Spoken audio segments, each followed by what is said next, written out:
Welcome to New Rechts, or for our English listeners, New Right. My name is Daniel de Liever, and today we're going to talk about European identity. What is it? Does it actually exist? And I'm happy to discuss this topic with David Engels. Thank you for being here today. Thank you for having me. So I'm looking forward to our discussion. Me too. For people in this niche, you are quite well known. But for those that don't know you, you are a Belgian, like from the German Belgium, historical and research professor and author. And you used to work between 2008 and 2018 at the Free University of Brussels. You also afterwards worked in Poland in the Institute Zakotny, and afterwards, now you're working in France. So you're moving to different countries at ICAS, and you still are also busy as a writer. So for people that don't know, you're mostly known for your historical and philosophical analysis and books. So I think that will give us a great insight into the topic of today. And I want to start out a little bit personal. Why did you actually get interested in studying like the history of European identity?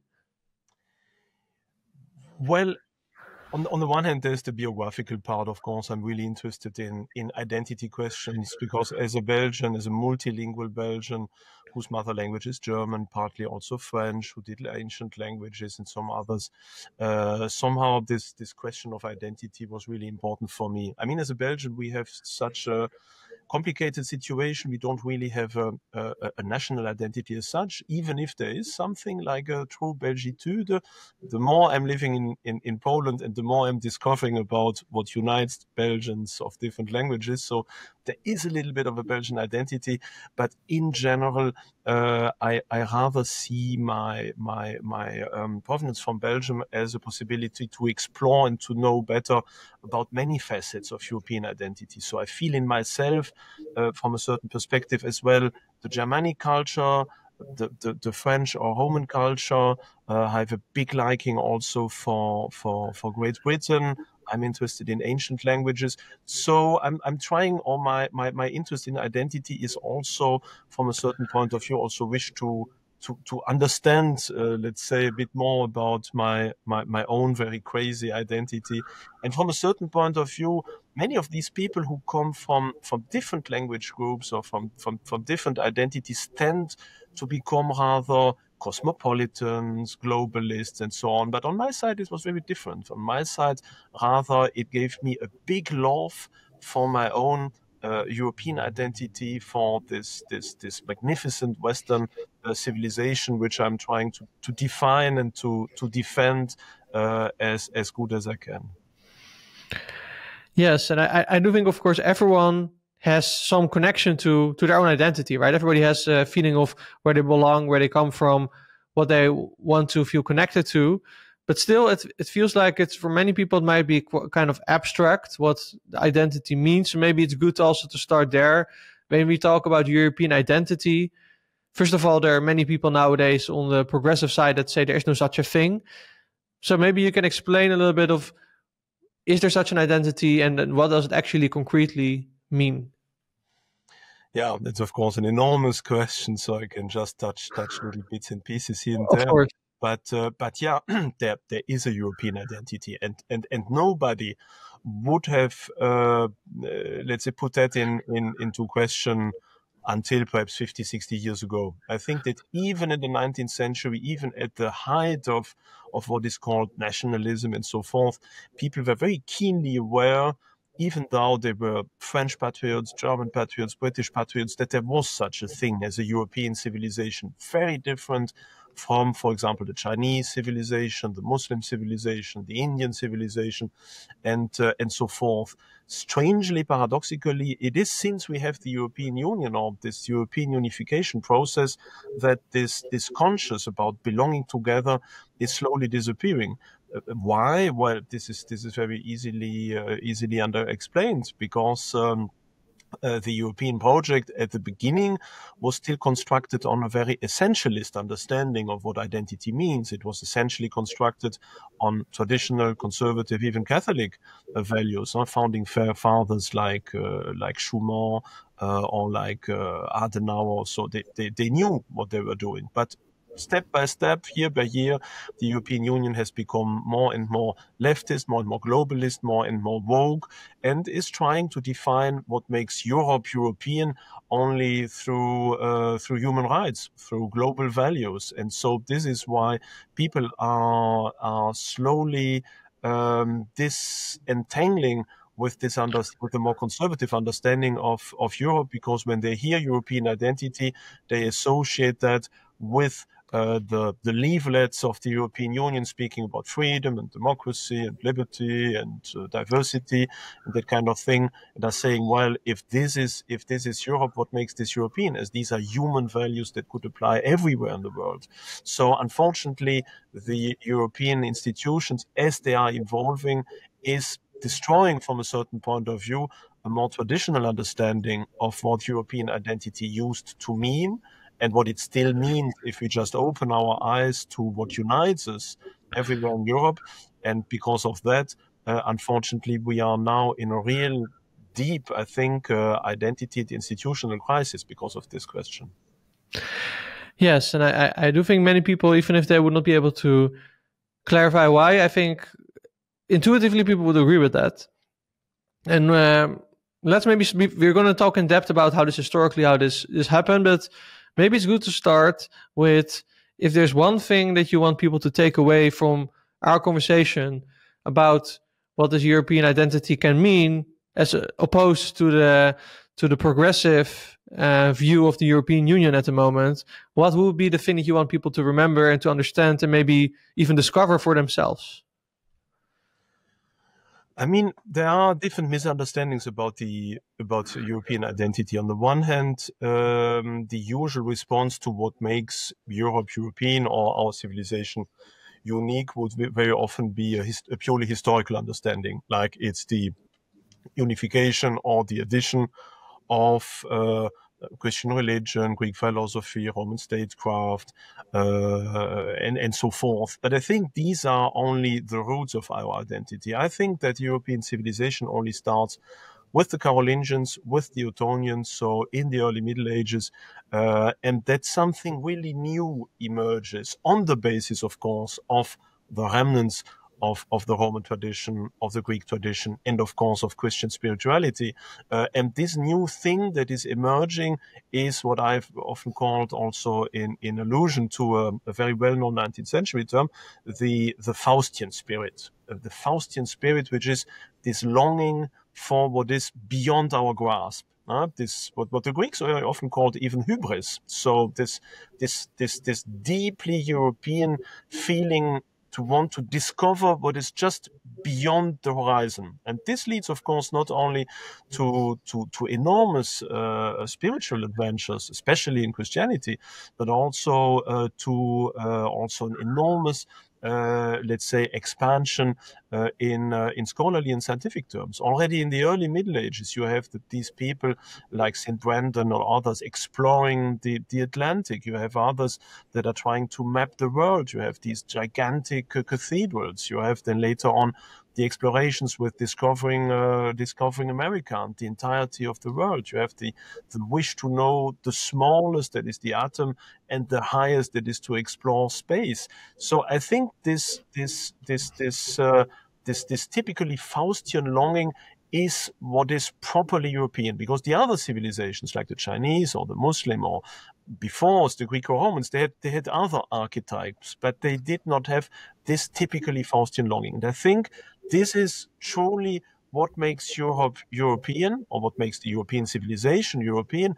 But on the other hand, it is something that is also very ambiguous. On the one hand, it can play out for the best, like in the Middle Ages, with its deep interiority and its quest for the human soul, but also for the worse in modern times, when everything has been reduced to pure materiality, to pure material egalitarian atomized expansion, but the root of both is, I think, the same. And that is what unites us everywhere in Europe. And that explains, of course, why for so many centuries, from Portugal to Poland, from Norway down to Italy, we have a culture, a civilization that is quite homogeneous, and that makes it possible, as I said, for Portuguese to go into a Polish museum and to feel absolutely at home with the evolution of art styles, of physiognomies,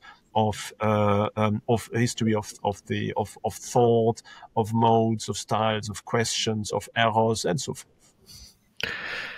I think one point I really want to pick your mind on what you just said there is you said that both, let's say, the two ends that we're now seeing in the culture war, the more progressive and conservative view of what it means to be European, to have this identity, have the same root. And I tend to agree with you. But you still see this, like I said, cultural war going on. So how can we, when we have a common root, and we have two very different perceptions of what it not only means to have an identity in an abstract sense, but also how it translates to our concrete society, how do you think we can come to an understanding of this in a way that can help guide these kind of cultural war that we're seeing right now? Yeah, that's the fundamental question, of course, you are asking, and I just wrote a book on the subject also called "Défendre l'Europe civilisationnelle," published last year. Unfortunately, there is no English or Dutch translation yet, but in which I'm precisely answering or trying to answer that question. As you said, even the worst excesses of wokeism are still typically European. No other civilization would come up with that kind of thing.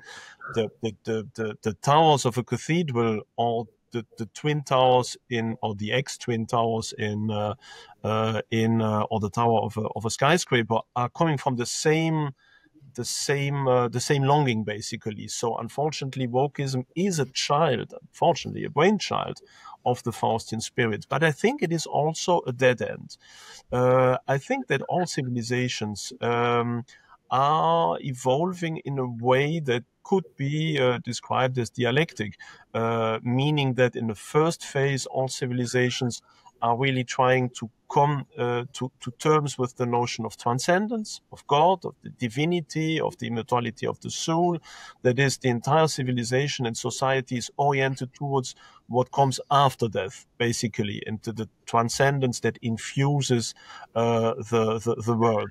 But all civilizations also know a second step, and in this second antithetical step is marked by rather materiality, science, egalitarianism, utopianism, and so forth. And this starts, of course, with the European civilization somewhere around the 16th century, with the Reformation, with the Renaissance, with humanism, with the big discoveries, and so forth.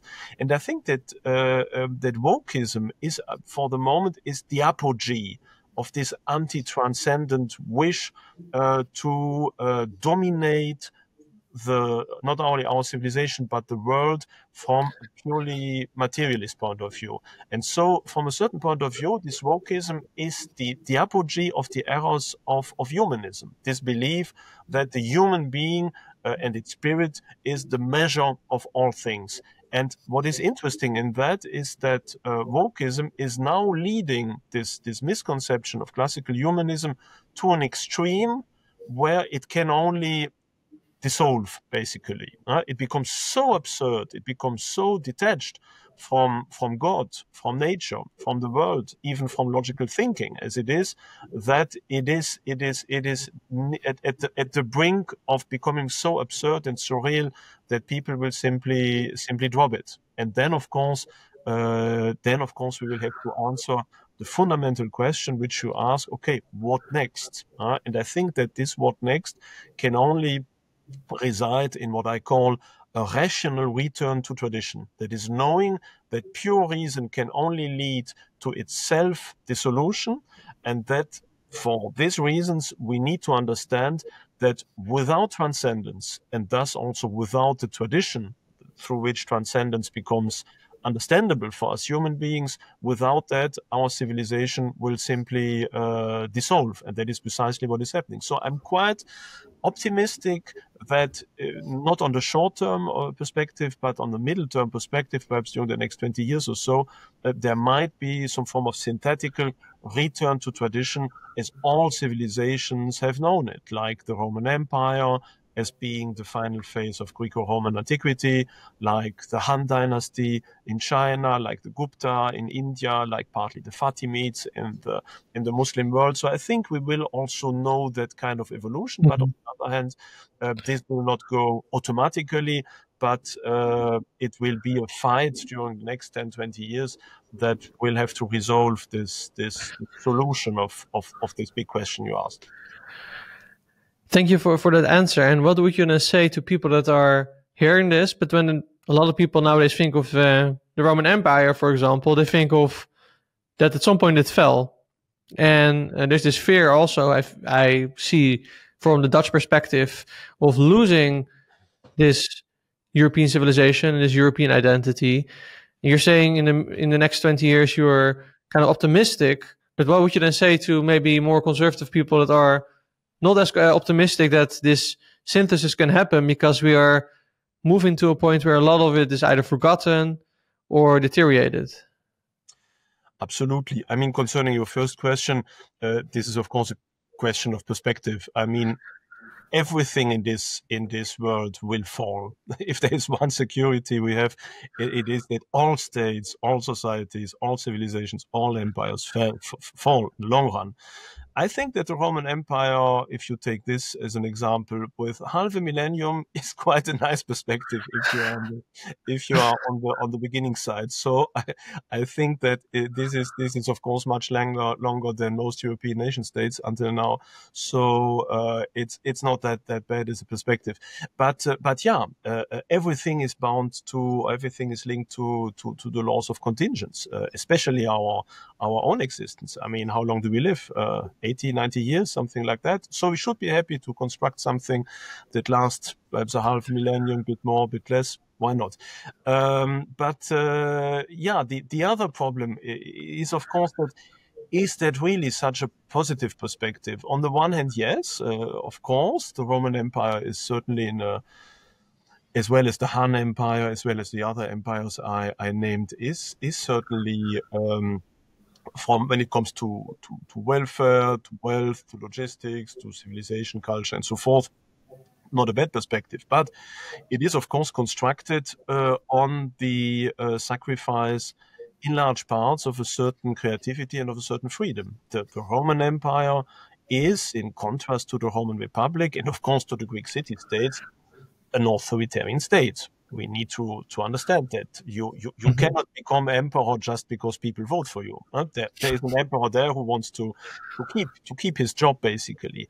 So we have to also such a state, and you mentioned that fact, is based on at least partly artificial approach of tradition.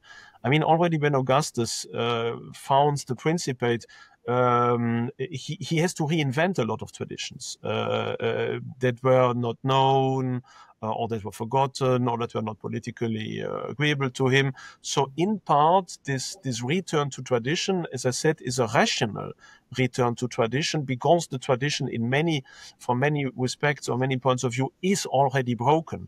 And there were many people in the early empire, as well as in the other civilization states of other civilizations, that criticized it, that say, well, this is artificial. It sounds American somehow. It sounds a bit made up. But on the other hand, this was the only possibility if the people wanted to avoid going back to the Civil War periods. And I think that many conservatives, if they will really be confronted to such a synthetical civilization state, will have the same feeling. I will most certainly have it. On the one hand, there will be this feeling of, okay, well, that's the best alternative we can get if we don't want to commit full suicide as a civilization. On the other hand, we will feel that this is not the real thing. It is not the real tradition. like we had it for half a millennium in the Middle Ages.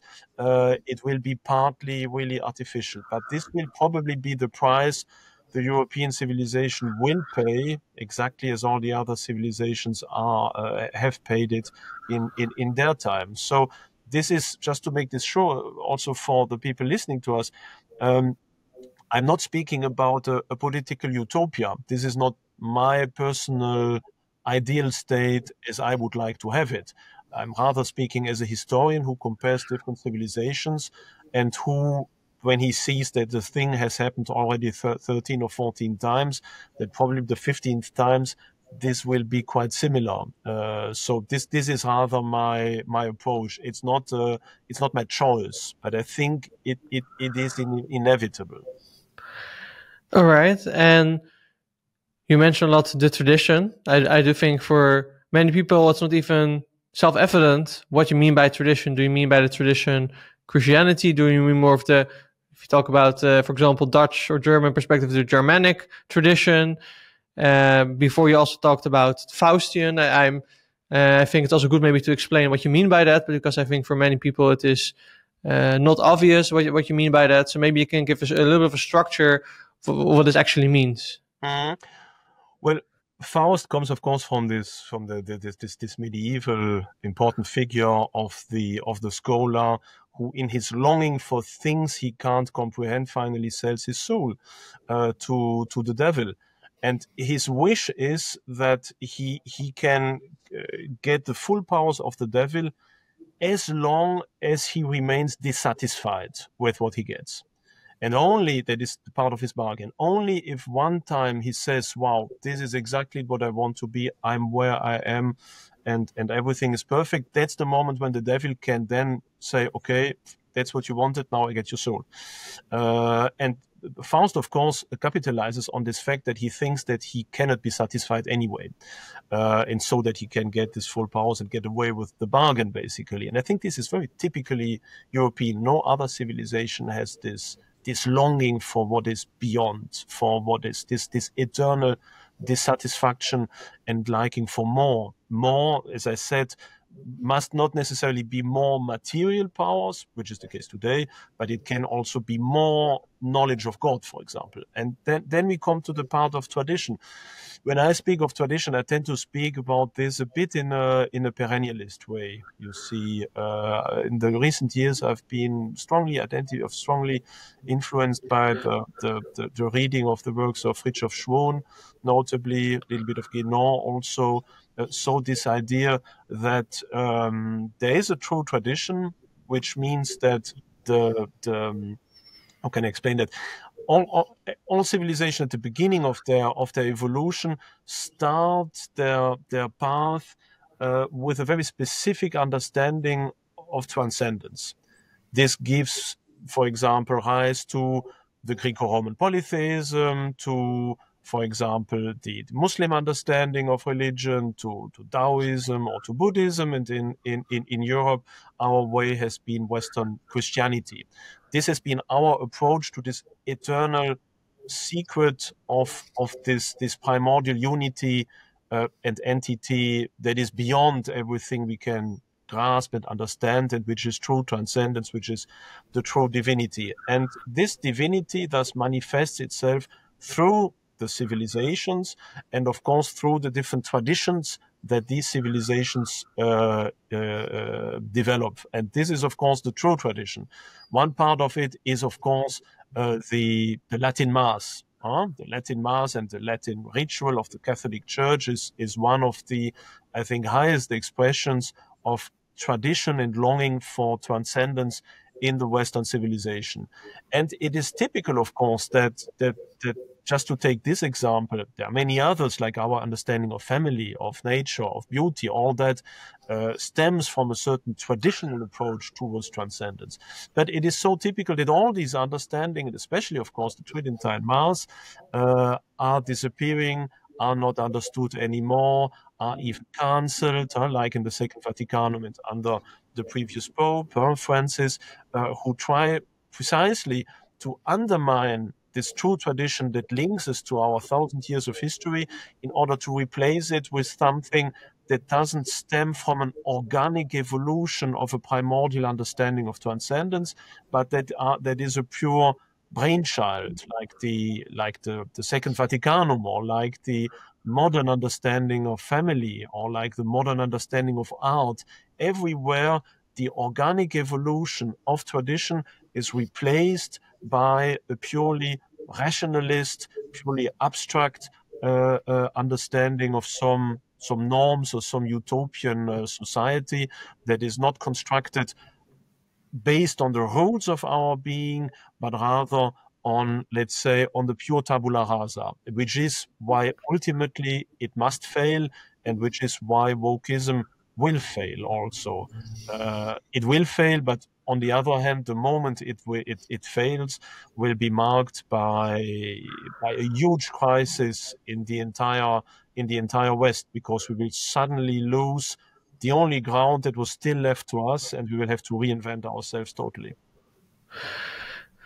I think that's a profound answer. And I do think it also shows, it could calm people a little bit, knowing that this tradition is not something you can come up with on your own, in your own room, and just invent, like postmodernists and woke as try to do, and among them others, of course. But it's more of a living, breathing, organic thing, which comes, I would say, quite natural to people. So I do think there's also some hope in there.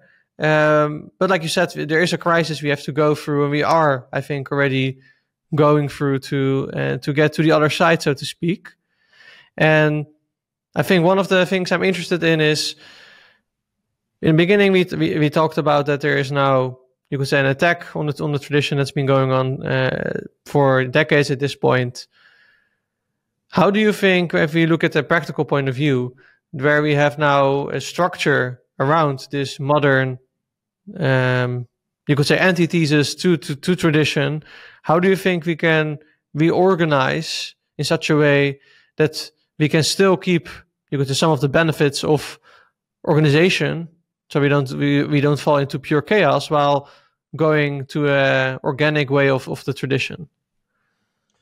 Yeah, that's of course the most important question: how to organize ourselves in order to defend what is left of tradition, to reconquer what we have lost from tradition, and to resist to the utter self-destruction. Because what needs to be said is that it is well and easy, as I try to do it, to speak about how history will evolve anyway. But that doesn't mean that it will be easy for us and that we will not have to struggle, even if we know that a certain end is probable, or a certain outcome is probable. That doesn't mean we can just sit down and wait for it to happen. We will have to struggle. We will have to fight to get what will be the end anyway. And how to organize that fight? Well, there are different perspectives. I mean, for the moment, so many people, when Donald Trump was elected, or when people like Orban or Kaczynski or Meloni or Wilders got into power, well, many people thought that, okay, wokeism is over, and we conservative, or what they call conservatism, is the future thing, and so on. And no, to the contrary, we see that, especially since the election of Donald Trump, there has been an extreme narrowing down of the, let's say, of the political possibilities of conservatism in Europe. We have a big fight against conservatism during these last months and years, even before or just before Trump's elections. Like in Poland, we spoke before this discussion, we spoke about the situation in Poland with this authoritarian system that Donald Tusk is placing here everywhere in order to exclude conservatism from power for the next 10 years. We see how prudent and careful Meloni must be. We see how Orban is under threat and may perhaps not politically survive the next elections. We have seen what is happening in Romania. We have seen the manifestation demonstrations in Slovakia. We have seen Marine Le Pen excluded from the elections in France. now, on the day I'm speaking with you, the AfD in Germany has been declared as being officially right, extreme right by the Verfassungsschutz, which may lead, or perhaps one day, to its exclusion even from the political race.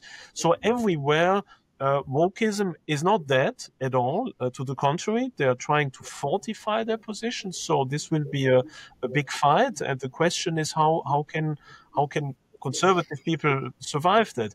Of course, conservatism, that might be, of course, also another question. But when I speak about conservatism, a lot of things in there. But as you may have understood, my own position is not that of a, let's say, more populist, nationalist, sovereigntist, liberal thinker.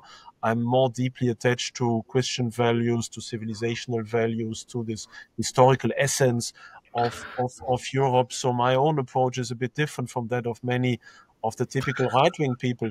But the answer to the question would be there need to be two positions. On the one hand, the political fight need to continue one way or the other, but we should realize that the true fight is on the cultural level. The fight is not the fight for more or less seats in any parliaments, even though it's important, but we need to win the cultural fight. We need to explain to people, or rather to bring nearer to people, the love for our civilization, for our tradition, for our home countries. And if we have some energy, we need to put all that in culture, in writing novels, in doing movies, in living the ideal of Europe and of our nation states that we want to embody. We have to embody them and become examples. We have to become not people who are ridiculized or discredited, but we need to become people to whom others can look up for their moral integrity,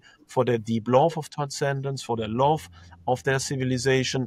And unfortunately, in many of the right-wing parties, there are not many of these people around. They speak very often. They have good ideas and their programs may sound nice, but they are not yet themselves what they want to become, if what they want the country to become back. We need these examples. We need saints again. There are no saints around, so to say, from our side. And this is extremely important. And in order to get to tie all that together in a period like today's period, where persecution is already underway, we need to found little societies. We need to found associations. We need to have a very complex Europe-wide networks of thousands of little initiatives and publishing houses and ecological enterprises and security funds and social securities and schools and academies, and we need to build a parallel society if we want to survive. This is basically also what I tried to express in my book Was tun, that has been translated into Dutch some years ago, Wat moeten we doen, by the Blue Tiger Media. Because this is where I really tried that, okay, the political fight is one thing, but the fight for identity, the culture war, for trying to put forth the values of the family, of our home region, of our home country, of our religion, of our tradition, of our way of life.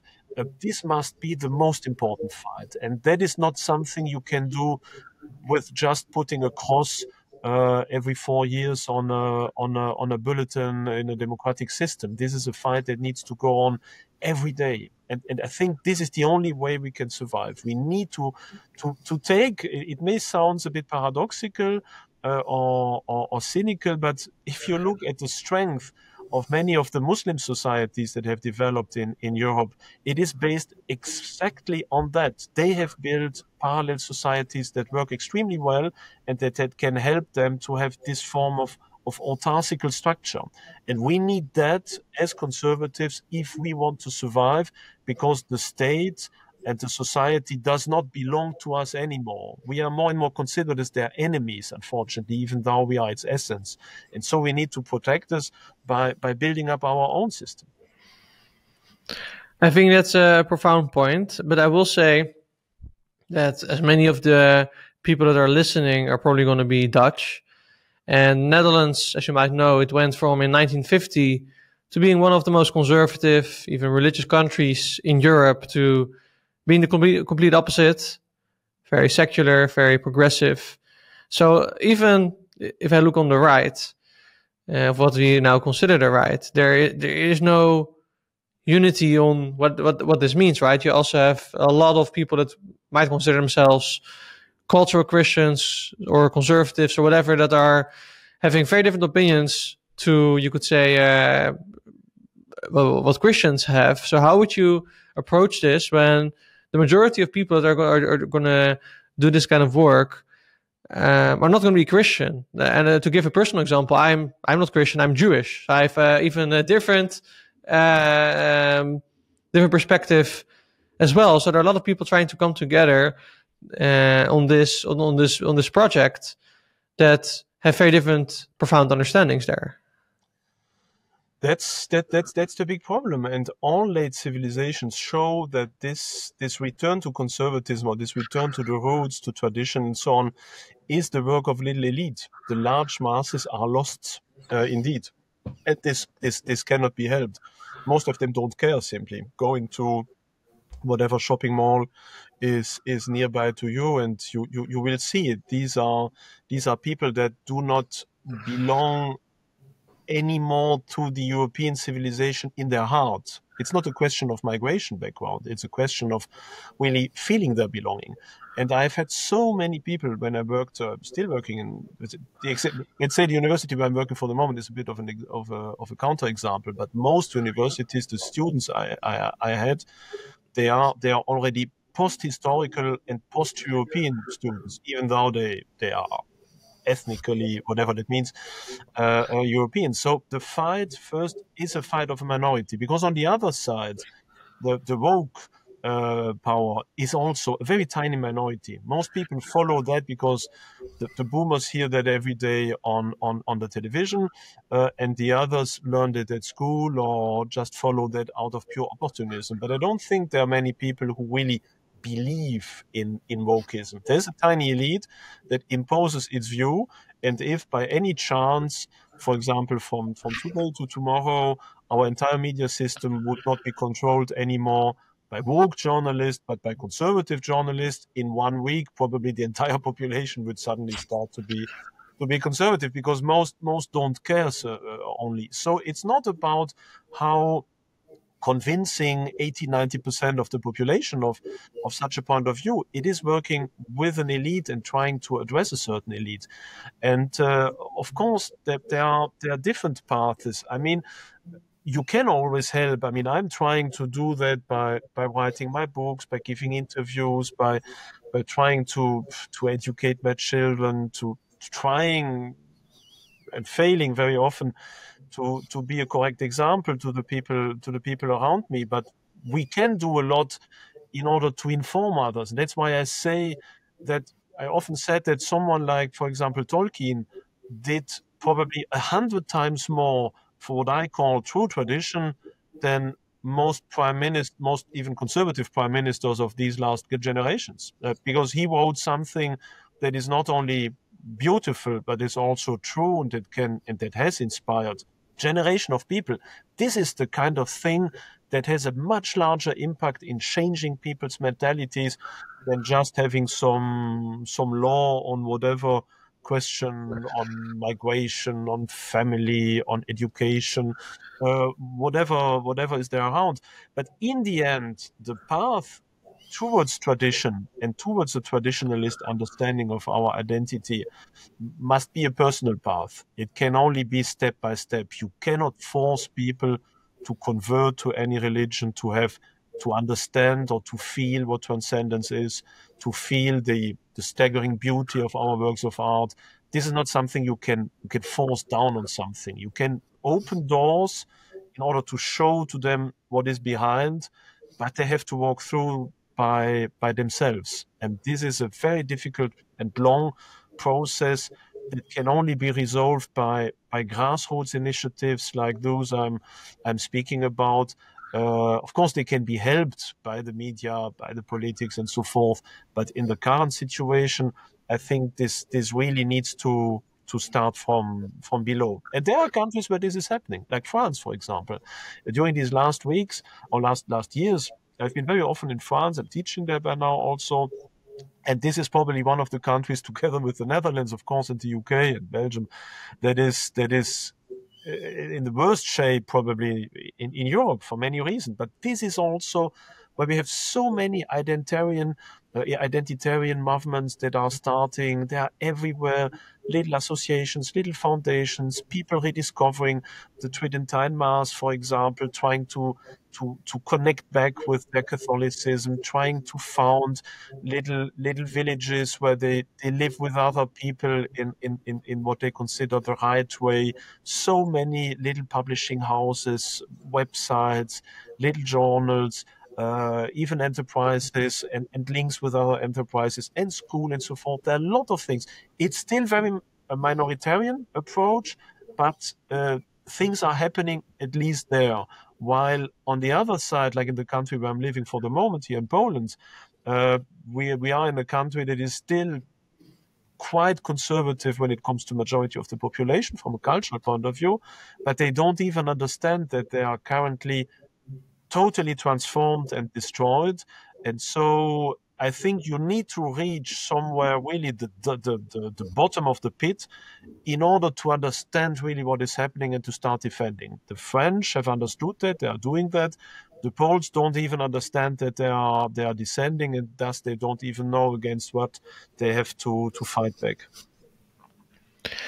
And what would you say, well, if you talk about France or other countries in Europe, then when you're talking about rediscovering tradition and identity, we're also now in a situation where you have more increasing people from outside of Europe, also with a different religious tradition, especially Islam, who is also gaining ground in European societies. So how do you think that the potentially clashes, as many people experience, I would say, in their daily lives, with the more European traditional view that you are trying to expand in a way? That's a really important question. I mean, as a historian of civilizations, I consider Islam as well as Buddhism or Taoism as legitimate ways to join transcendence. I don't believe in any form of innate superiority of one religion or one civilization over the others. I think they are all, through the entirety of history, they have all been different endeavors to reach the one true being. They all have within their system, within their own context, within their system of thought, a certain justification for what they do, and they all develop their vision of beauty, of truth, of family, of nature, of human friendship, and so forth. They're all systems I would never want to classify in a vulgar, hierarchical or technological way. I don't think that works like that. So from that perspective, I have, I think, much more sympathy with a truly believing Muslim, Buddhist or Taoist, whatever, than with a person that is ethnically European, but at the same time anti-traditionalist, that is woke, materialist, atheistic, that hates its own civilization and that believes in this omnipotence of the human mind and the human being. So from that point of view, let's say, I think I could better understand what happens in the mind of another religious person believing in transcendence and so forth than in someone who is absolutely disconnected from tradition and transcendence. That being said, of course, there's the other side. There is the side of the culture war. It's not only about transcendence and traditions against non-tradition. There is such a thing as civilizations. And many of these approaches towards transcendence, I would say, are in large parts not necessarily mutually exclusive, but you need a lot of efforts to understand why they desperately try to speak about the same thing. This is a big effort that you cannot do in the masses. When you look at the large masses, it's about questions like, do you believe in that or not? If you believe, then it's good. If not, then you are bad, basically. And this will not disappear, because these traditions, they are closed systems. You can't mix them. You can't mix Islam and Christianity and form something new out of that. They have their justification in their context. Now we have the situation in Europe that we have this large-scale mass migration, with many towns, like my own hometown in Belgium, that is already largely Islamized. I was there last week. Basically, the fight is over. The town is Muslim, and it's the same in many communities I know in the Netherlands, in the UK, in France. And this will give rise to huge fights. And on that side of the fight, when it comes on the fight between the European Western Christian tradition against, for example, the Muslim Arab tradition, even if both try to speak about the same notion of transcendence, still they are in many respects exclusive mutually. And I, in this fight, prefer to stand with my tradition than the other tradition, because this is my duty. I've been formed by this society, by this civilization for many generations. I'm defined by it. My whole approach towards the world is defined by this European civilization. I don't want it to disappear. And I think the European civilization has a right to stand its own ground, to defend its right to survive in its own region, not because it is better than the others, but because it's our own, basically. It's not fighting against others because they are inferior or evil. It's just defending what is one's own against the others, as we are bound to defend and to prefer our family to other families, not because we believe that our specific family is better or superior than the others, but because we are bound by tradition, we are bound by many links, we are bound by duty. Already in the Bible, you have the allusion to the fact that you first need to be in solidarity with your own household, then with others. There is an ordo caritatis that has been defined since the Middle Ages, that it is not just right, but it is also our duty to have this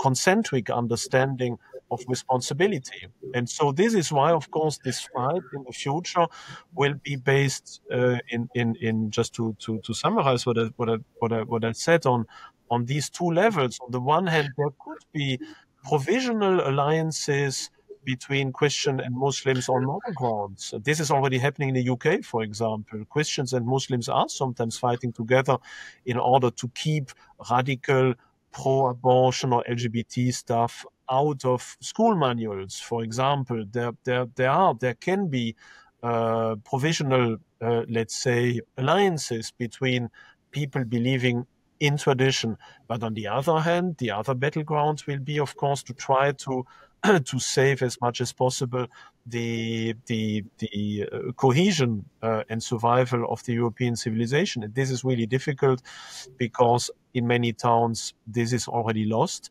And this is also why, to conclude, I would like to go back to this idea of civilizations having the same evolution. If you look, for example, at another book I wrote, the other that has been translated into Dutch also, Op weg naar het Imperium, I try to show how the late Roman Republic is very similar to today's European civilization, and how the Empire of Augustus can be interesting also when it comes to the resolving of the migration question, because he tried to redefine what Romanitas meant on a traditionalist conservative point of view. So he didn't understand Romanitas and Roman identity as an ethnic identity that would be biologically exclusive, but as a voluntary adhesion to a certain way of life and a certain civilization, and a certain love for civilization. And if people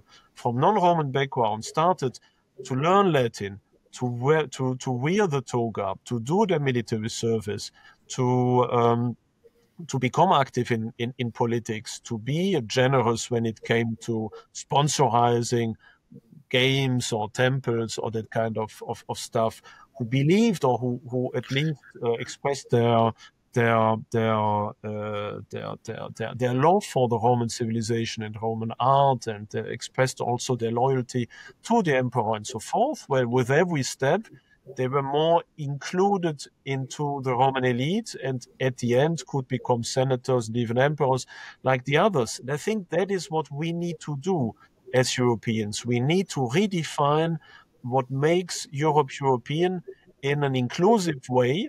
And the more that people from other backgrounds tend to integrate into such a framework, the more they are welcome to share it also. I think this is the only thing we can do if we do not want to lose it all. I think that's a beautiful conclusion. Also, it's a hopeful conclusion. I would say it reminds me of maybe you've heard of the migration scientist Jan van der Beek, who also has, I think, the same conclusion of what he calls inclusive patriotism, which I think has the same essence. So maybe for the Dutch listeners, they are familiar with Jan van der Beek, I think. So this is interesting point of similarity, I would say. I think you gave a beautiful overview of what's at stake and what is in front of us. So maybe we can end on a personal note. How in your own lives, how do you try to, besides, and I'm not talking about your professional life, but more your personal life, if there's anything you want to share, how do you try to incorporate this European tradition and culture and identity in a way that might be relatable to other people? Yeah, that is really interesting. Well, this is the reason why I wrote that book, because in 24 chapters, I tried to show what I'm trying to do myself also. So this is not about teaching other people from above how they should behave. It's rather also sharing with them my own approach. And I mean, what I'm trying to do, obviously, in my everyday life, well, I'm trying to learn more and more about my civilization. I'm trying to find God. I've tried, and I think I've managed also to find my way towards transcendence, towards prayer, towards meditation.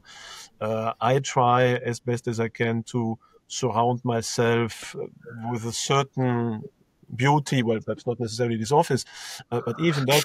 I mean, I'm trying to create an environment where I live with my family that corresponds to certain aesthetic values. I'm trying to work with nature.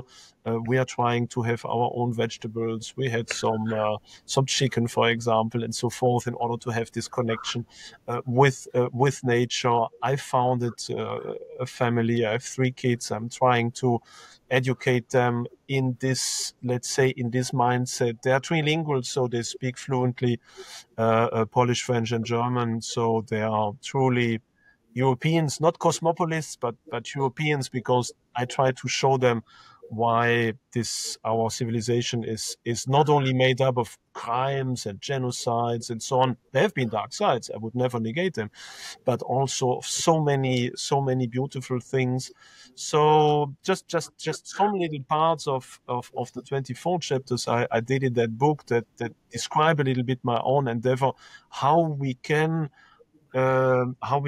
incorporate and integrate into our individual lives this tradition and this love for our civilization. And I think that everyone can do that, but everyone needs to find the appropriate steps and to grow with that. It's not a program where you check just off a list and then you are perfect European or traditionalist. No, it's rather a long way to God, finally, or to our understanding of God. Beautiful. Thank you very much. And if, let's say, people want to follow more of your work, what's the best way for people to do that? For the moment, it would be probably on my X profile, I would say. So that can be quite easily found. David Engels 12, I think, and that is where I publish most of my stuff. But I also have a YouTube channel. So these are probably the 2 ways to see what's up with my activities. Great. Thank you very much for coming on today to have this important discussion. Thank you very much for the invitation. And lastly, of course, I also want to thank all our listeners. As we talked about today, the only way forward is to take personal responsibility. These kind of conversations, we cannot have without your support. So if you're not a subscriber yet, please go to nurechts.nl and become a subscriber to make these kind of conversations possible. Thank you, and see you in the next one.